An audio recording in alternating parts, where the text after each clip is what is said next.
একটা দোয়া শিখাই দেই, ইনশাআল্লাহ এই দোয়া করলে রিজিক তো বাড়বেই ইনশাআল্লাহ। আপনার যত ঋণ আছে ইনশাআল্লাহ আল্লাহ পাক শোধ করে দিবেন। বিশ্বাস করলেন না? এই দোয়া শিখাই দিচ্ছি, এজন্য আমাকে হাদিয়া দেওয়া দরকার, স্পেশালি আমাকে এখন হাদিয়া দেওয়া দরকার।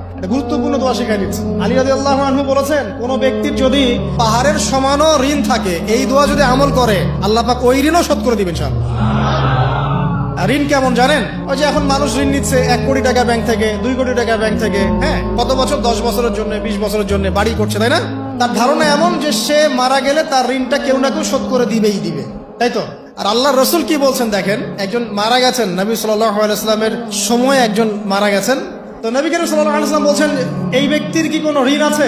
একজন সাহাবী বলেন, হ্যাঁ ইয়া রাসূলুল্লাহ, তো ঋণ আছে। নবীজি বললেন, তোমরা ওর জানাজা পড়ো, আমাকে ডেকো না। তোমরা ওর জানাজা পড়ে নাও, আমি জানাজা পড়তে চাচ্ছি না। আমি এখন কেমন করে আপনাকে বুঝাবো ঋণ কত ভয়ঙ্কর জিনিস?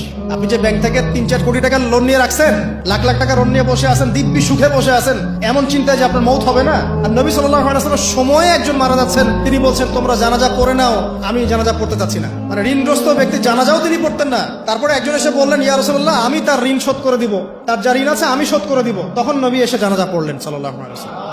তা আপনার এই কোটি কোটি টাকা ঋণ শোধ করার লোক তো রেডি আছে নাকি? আছে না?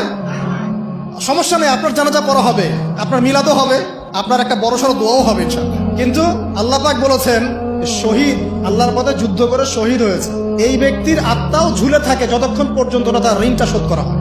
এবার বলেন আমি কি বুঝাবো আপনাকে? আর কিছু বলতে হবে? তো এখন সেই দোয়া শিখাচ্ছি আপনাদেরকে, যে দোয়া শিখলে আপনারা ঋণ থেকে বাঁচবেন ইনশাআল্লাহ।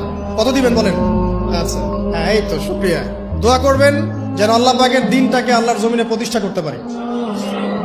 আমার সাথে বলেন, দোয়াটা হচ্ছে, আল্লাহুম্মা ইকফিনি বিহালালিকা আন হারামিকা ওয়া আগনিনি বিফদলিকা আম্মান সিওয়াকা। এই দোয়াটা ছোট না, এটা মুখস্থ করবেন।